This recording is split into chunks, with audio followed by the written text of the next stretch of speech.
您可以在 Excel 使用 Copilot 编辑报表，在 Excel 开启 Copilot 应用程式，预设会开启使用 Copilot 编辑。您可以点击停止使用 Copilot 编辑，恢复原本的 Copilot 聊天模式，输入您想要编辑的内容。例如，在 B2 储存格建立独立的下拉式清单，选项是高铁全部站名。您不需要另外开启网页搜寻高铁站的站名，也不需要在 Excel 建立下拉式清单时逐一输入清单选项，让 Copilot 帮您搜寻资料与建立下拉式清单。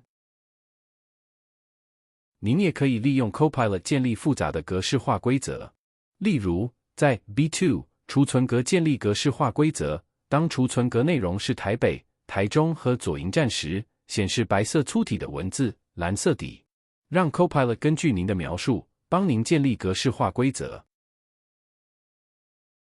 接着，我们经常需要复制储存格到最后一笔资料，也可以让 Copilot 帮您完成。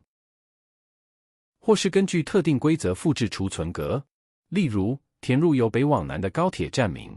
当然，您也可以描述需求，让 Copilot 直接帮您建立表格。例如，在新工作表建立一个可以选取高铁起讫站后，自动显示各种票价的表格。Copilot 会搜寻资料来建立表格，帮您确认表格功能正常并美化表格格式。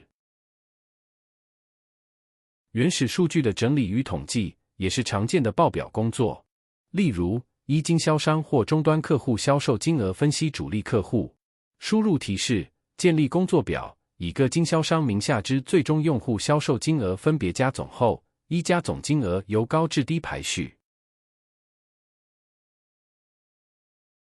报表数据进行资料分割、拆分并复制到各自的工作表，也是常见的报表工作。